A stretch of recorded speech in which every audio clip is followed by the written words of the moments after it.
So John, thanks for joining us here today. Thanks for having me, Frank. So you're big on the end user experience. Why is that? That's right. Well, I think the end user experience, I think it all starts with the end user, obviously. I think that's been a segment of business that's been underfunded up to date, right, in the past. I think with the onslaught of technology, I believe with the end of life of some of the operating systems at the endpoint devices, companies are forced to actually take a second look at it, and it's becoming ever more important now. So if you think about what things look like maybe 15, 20 years ago versus now, right? A lot more technology in the hands of the employees, right? Hands of the people doing the business, right? Doing the deals, closing the deals, delivering the deals. That's right. Is that a key driver behind this shift in, hey, it's not just about the data center, right? It's about the folks out there performing the work? It's not just about the data center, it's about the folks and making them more productive. It's also about being able to manage all of that data, and it's also about liability at the company's level with respect to having to protect their levels of operating systems. So they're having to fund in upgrading the endpoint devices now to make them more compliant.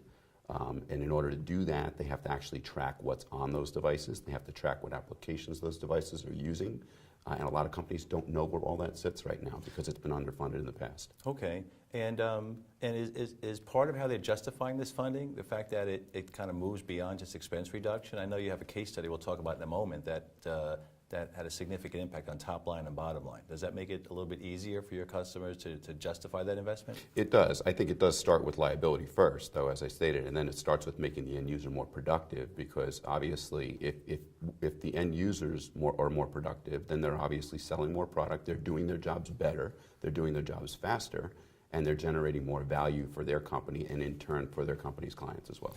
So let's talk about some trends within mobility area. What do you see as kind of what's hot, what's happening?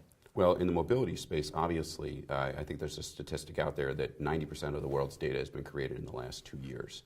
So think of what that does in the IT industry. There's so much data that's been out there that's been created. It's like a tidal wave of data that's now out there. That data needs to be managed.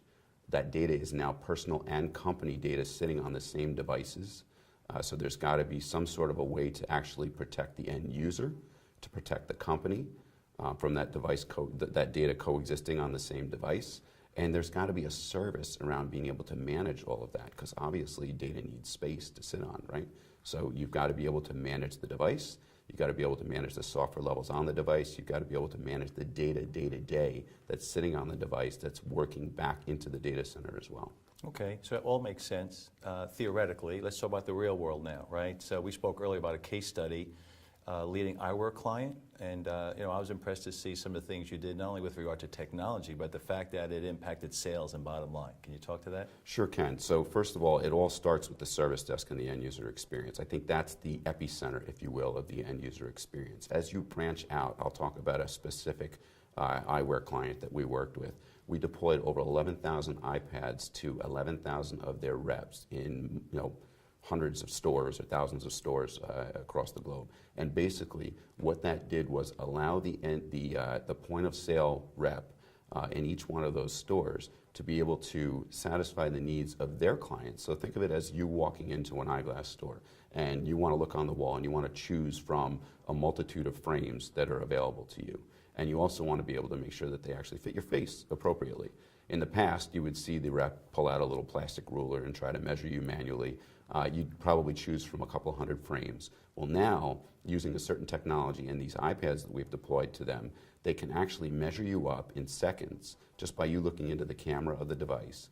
They can actually let you see what you'll look like in choosing thousands of different frames. So you save space in the store and you move more people through the store quicker. So obviously they're making more sales, and it's actually enhancing their value proposition as our client.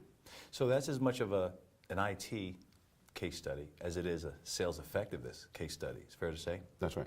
So John, who do you find yourself speaking to typically in the organization? Because what I'm hearing is this is way beyond just a technology solution. It could be sales, marketing, the CFO. Who are you typically interacting with? All of the above. So it typically used to be that you talk to the CIOs, but as I said earlier, the IT has become somewhat limited in the fact that over the past several years, this has been an underfunded part of the business. What that's caused and what that's created is the units actually having to solve problems for themselves. So some of the money now, especially for a lot of the mobile devices, is sitting out in the business units and not just with the IT departments. So we basically want to talk to everybody. We don't want to leave any stone unturned in that, in that space. Okay, so follow the money, is that basically That's it? exactly it, follow the money. Great. John, thank you very much. Thank you.